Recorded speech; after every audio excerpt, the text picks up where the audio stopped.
नमस्कार। आज हम जानेंगे 27वें श्लोक का अर्थ। यदि ऐसी बात है तो मुझे क्या करना चाहिए, इस जिज्ञासा पर भगवान अर्जुन को उसका कर्तव्य बतलाते हैं। श्लोक 27। यत् करोषि यदश्नासि यज्जुहोषि ददासि यत् तपस्यसि कौन्तेय तत्कुरुष्व मदर्पणम्। श्लोक का अर्थ। हे अर्जुन, तू जो कर्म करता है, जो खाता है, जो हवन करता है, जो दान देता है और जो तप करता है, वह सब मेरे अर्पण कर। यत पद के साथ साथ करोषि, अश्नासि, जुहोषि, ददासी और तपस्यसि, इन पांचों क्रियाओं से भगवान ने सब प्रकार के कर्तव्य कर्मों का समाहार किया है। यत् करोषि यह पद ऐसा विलक्षण है कि इसमें शास्त्रीय, शारीरिक, व्यावहारिक, सामाजिक, पारमार्थिक आदि यावन मात्र क्रियाएं आ जाती हैं। भगवान कहते हैं कि तू इन संपूर्ण क्रियाओं को मेरे अर्पण कर दे, अर्थात तू खुद ही मेरे अर्पित हो जा, तो तेरी संपूर्ण क्रियाएं स्वतः मेरे अर्पित हो जाएंगी। अब आगे भगवान उन्हीं क्रियाओं का विभाग करते हैं।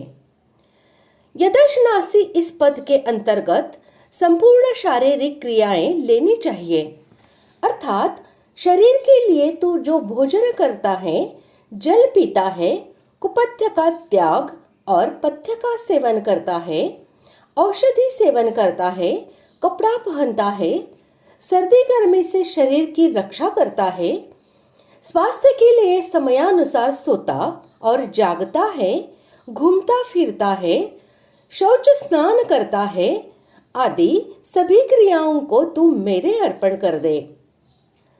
यह शारीरिक क्रियाओं का पहला विभाग है। यज्जुहोषि इस पद में यज्ञ संबंधी सभी क्रियाएं आ जाती है, अर्थात शाकल्य सामग्री इकट्ठी करना, अग्नि प्रकट करना, मंत्र पढ़ना, आहुति देना आदि सभी शास्त्रीय क्रियाएं मेरे अर्पण कर दे।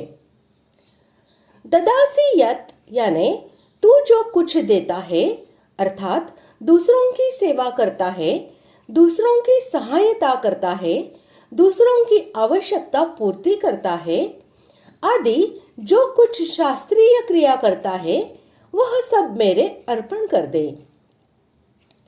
यत् तपस्यसि यानी तू जो कुछ तप करता है, अर्थात विषयों से अपने इंद्रियों का संयम करता है, अपने कर्तव्य का पालन करते हुए अनुकूल प्रतिकूल परिस्थितियों को प्रसन्नता पूर्वक सहता है और तीर्थ, व्रत, भजन, ध्यान, जप, कीर्तन, श्रवण, मनन, समाधि आदि जो कुछ पारमार्थिक क्रिया करता है, वह सब मेरे अर्पण कर दे।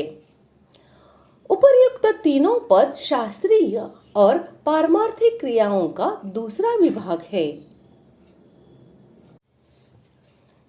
उपर्युक्त समस्त कर्मों को भगवान के अर्पण करना यानी कि साधारण मनुष्य के उन कर्मों में ममता और आसक्ति होती है तथा वह उनमें फल की कामना रखता है। अतएव समस्त कर्मों में ममता, आसक्ति और फल की इच्छा का त्याग कर देना और यह समझना कि समस्त जगत भगवान का है, मेरे मन, बुद्धि, शरीर तथा इंद्रिय भी भगवान के हैं और मैं स्वयं भी भगवान का हूँ, इसलिए मेरे द्वारा जो कुछ भी यज्ञादि कर्म किए जाते हैं, वे सब भगवान के ही हैं।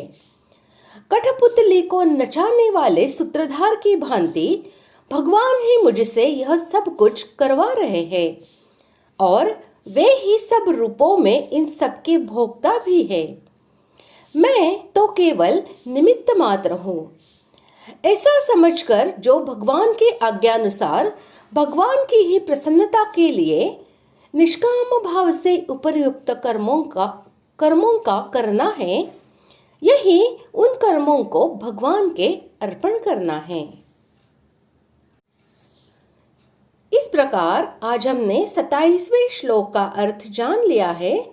अगले भाग में जानते हैं 28वें श्लोक का अर्थ। धन्यवाद।